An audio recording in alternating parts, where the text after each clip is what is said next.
안녕하십니까. 혼란한 정치 시사이슈를 술술 풀어보는 선거권의 혼술 3월 12일 목요일에 인사드립니다.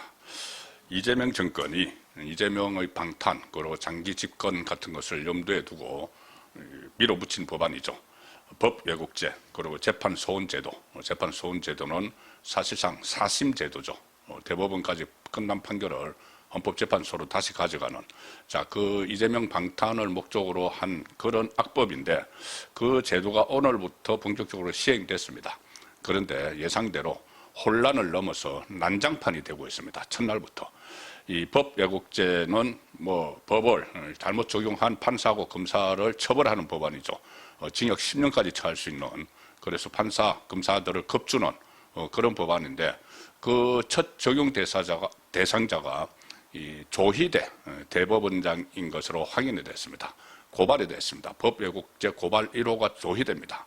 그리고 이 재판소원제도, 사심제죠. 사심제의 정치인 중에서 가장 먼저 이 신청을 할 사람이 이 3심까지 유죄를 받고 나서 대법원, 헌법재판소에 다시 청구를 할 사람이 양문석으로 지금 확인이 되고 있습니다. 양문석이 오늘 대출 사기 혐의로 징역형 집행유예가 확정이 돼서 대법원에서 확정이 됐습니다. 위원직을 상실했는데 양문석이 사심제, 그러니까 헌법 소원을 청구를 할 생각을 밝혔습니다. 자, 그러면 이게 앞으로 판사들이 재판 제대로 못하게 됩니다. 법왜곡죄. 검찰이나 이쪽에서 수사도 못하게 되죠.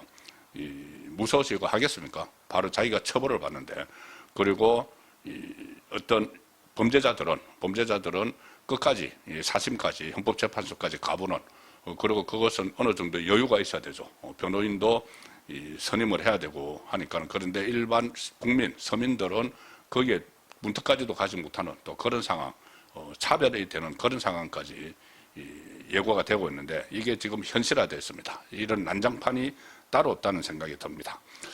조희대 대법원장이 법왜곡죄로 또 고발된 사실이 오늘 확인이 됐는데, 앞으로 이렇게 되면 정치사건 중심으로 해서 판사, 검사에 대한 고소, 고발이 난무할 겁니다. 그러면은 아무래도 그 수사나 재판이 위축될 수밖에 없죠. 그리고 다른 사건 재판까지, 그리고 계속 이제 지연되는 그런 악순환이 지금 예상이 되고 있습니다. 연쇄 부작용이 일어날 건데, 조희대를 고발한 사람이 이병철 변호사입니다. 이름 들어보셨죠? 이게 그래서 정치적 목적으로 고발을 했다는 것이 그대로 드러납니다. 이병철 변호사는 그때 이 윤석열 전 대통령에 대해서 구속 취소를 했다고 직위원 판사를 고발했던 사람입니다. 그리고 또 적시 항고하지 않았다고 심우정 당시 검찰총장도 고발을 했고, 이 김건희 여사에 대해서 그 마음에 들지 않는 판결을 했다고 그때 우인성 판사도 또 고발을 했던 사람입니다. 김어준 프로에 계속 출연을 하는 좌파 성향의 변호사죠. 과거에 이준석과 같이 하다가 털어지기도 했던, 어쨌든 상당히 정치적인 인물인데, 정치적인 인물인 이병철 변호사가 이거를 좀 정치적 파장을 일으키기 위해서 조희대를 대법원장을 지금 고발을 하는 이 상황이 됐습니다. 실제화됐습니다. 조희대 대법원장 이재명에게 이 법안에 대해서 거부권을 행사를 해야 된다는 그 강한 의지를 좀 밝혔으면 하는 그런 바람을 제가 계속 말씀드렸죠. 그렇지만은 그렇게 강하게 항의를 하거나 기자회견을 하거나 하지 않았는데, 그 불똥이, 1호 불똥이 본인에게 지금 튀어버린 꼴이 됐습니다. 이병철은 이 조희대 대법원장, 그리고 또 박영재 대법관, 그때 주심 대법관이었죠. 윤석열 전 대통령 선거법에 대해서 유죄 취지파기 환송을 할 때 박영재 전 대법관도 같이 조희대 대법원장하고 법왜곡죄로 처벌해달라고 고발장을 사전 제출했다. 사전 제출을 했는데, 오늘부터 법이 발효되니까는 오늘 1호가 되는 것이죠. 이 이병철은 그 대법원장 등이 지난해 5월 1일 이재명의 공직선거법 위반 사건을 파기환송하는 과정에서 형사소송법상 서면심리 원칙을 의도적으로 적용하지 않았다는 주장을 했습니다. 조희대 대법원장 등이 형사소송 법령 대부분 판례를 가장 잘 아는 최고 법률 전문가임에도 불구하고 뭐 7만여 쪽의 종이 기록을 출력해서 사건을 검토하고 심리 판결해야 하는 것이 법적 의무인데 그걸 다 하지 않았다. 대법관들이 9일 만에 6만 내지 7만 쪽 분량의 기록을 검토하는 것이 불가능하다. 법적 효력 없는 전자기록으로 사건을 심리했다. 그래서 법을 왜곡했다는 겁니다. 그런데 지금 이병철이 주장하는 이 내용은 민주당이 계속 그 논란을 일으켰던 시비를 걸었던 바로 그 내용이죠. 조희대 대법원장이 속도전으로 이재명의 대선 후보 자격을 박탈하려 했다고 주장을 하면서 이게 조금 전에 말씀드린 이병철과 똑같은 주장을 하면서 지금까지 다른 사건들도 다 그렇게 해왔고 했는데 그 정치적인 목적을 가지고 그런 주장을 했고 그것 때문에 지금 이 사법 개악을 하는 악법들을 막 통과시키고 있는 상황이죠. 그런데 변호사가 좌파 성향의 변호사가 똑같은 논리로 조희대 대법원장을 고발을 하는 그 일이 일어난 겁니다. 그리고 법 왜곡죄는 이 시행 이전에 수사나 재판에 소급 적용을 할 수가 없죠.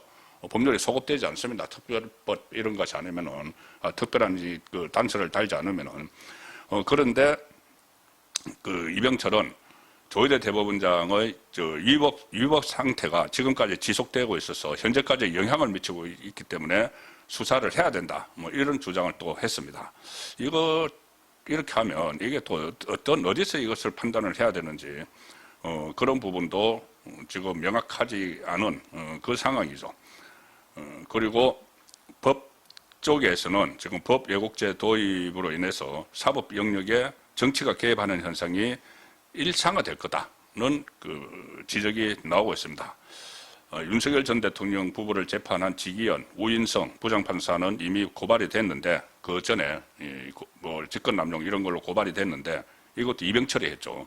그런데 이 법 왜곡죄로 또 고발이 될 거다.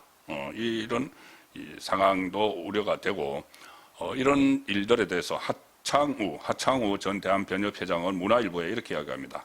사법 개편 공포 첫날 사법부 수장이 법 왜곡죄로 고발되는데 일반 법관들은 어떻게 되겠느냐? 판사들이 사건을 제대로 판결할 수 있겠느냐? 이렇게 되면은 즉각 폐지해야 하는 법안이다. 그렇지만 뭐 민주당이 이재명 보호를 위해서 이런 법안을 통과를 시켰기 때문에 폐지하지 않겠죠. 사법 개편 3법이 이 여당 사건에 그러니까 이재명 사건에 영향을 줄 목적이라는 것이 자명해졌다. 이런 지금 비판도 쏟아지고 있습니다. 그렇지만 이미 이게 다 시행이 되고 지나가 버렸죠. 자, 조희대 대법원이 완전히 본인들이 사생 결단식으로 이걸 막는 노력을 했어야 되는데 그렇지 않은 점이 상당히 아쉽습니다. 그리고 그 불똥 1호 대상이 바로 조희대 대법원장 본인이 됐고 박영재 대법관 법원 행정처장을 지냈었죠. 박영재 대법관도 이런 법안들에 반대해서 법원 행정처장직을 내려놨는데 본인이 역시 법 왜곡죄로 고발당하는 그런 신세가 됐습니다. 그리고 이 헌법재판소가 오늘부터 재판소원에 맞춰서 청구 접수를 시작을 했는데 1호 청구는 이런 겁니다. 이 시리아 국적 외국인이 1호 청구를 했는데 뭐냐면은 출입국 당국의 강제 퇴거 명령과 보호 명령을 취소해달라. 이 소송이 법원에서 최종 대법원에서 기각됐는데 다시 불복해서 재판 소원을 청구를 했고 지금 오늘 9시까지 벌써 4건 0시 사정부터 뭐 그 아침 일과가 시작되는 9시까지 벌써 4건이 접수가 됐기 때문에 이것도 본물을 이룰 것이다. 자, 그러면 이거 뭐 헌법재판소 기능도 막 마비가 되어버릴 수가 있습니다. 자, 이거 상당한 우려가 되는 그 법안인데, 이 헌법재판소원제도. 그런데 이게 또 정치인으로 1호가 양문석이 될 가능성이 높아졌습니다. 양문석 민주당 의원이 대출 사기 혐의로 의원직을 오늘 상실하는 오늘 판결을 받았습니다. 대법원에서. 자녀 명의로 허위로 사업자 등록을 한 뒤에 금융기관을 속여서 11억 원 대출을 받은 혐의로 재판에 넘겨진 양문석 의원이 대법원에서 사기 혐의 유죄 확정 판결을 받았습니다. 그래서 징역형 집행유예가 징역 1년 6개월에 집행유예 3년, 이 원심 판결을 그대로 확정을 하면서 국회의원직을 상실하게 됐는데, 배우자도 같이 특경법상 사기 및 사문서 위조 행사 혐의로 징역 2년에 집행유예 3년이 확정이 됐는데, 양문석 의원이 당장 대법원에서 확정 판결이 나왔는데 여기에 대해서 변호인단하고 상의해서 헌법재판소의 판단을 받아보겠다. 자, 이 재판소원제가 이렇게까지 또 이용이 됩니다. 민주당 의원 사기 대출 혐의로 배째가 날아가게 됐는데 이걸 재판소원을 통해서 다시 한 번 더 헌법재판소의 판단을 받아보겠다. 헌법재판소는 지금 좌파가 거의 뭐 장악한 상황이죠. 그래서 거기에 또 기대를 거는 이런 정말 어처구니 없는 상황들이 지금 대한민국에서 발생하고 있습니다. 난장판인데 이재명 보호를 위해서 지금 법 체계를 이렇게 망가뜨려 놓고 이걸 정치적으로 뭐 활용을 하는 좌파 정치인들이 그런 상황이 벌어지고 있습니다. 정말 우려스러운 일이 아닐 수 없는데 어떤 돌파구가 있어야 될지 상당히 걱정이 됩니다. 오늘 저녁 8시 라이브 선거권은 정치 수소 시간에 저도 고민해서 어떻게 이걸 뚫고 나가야 되는지 좀 말씀을 드리도록 하겠습니다. 감사합니다.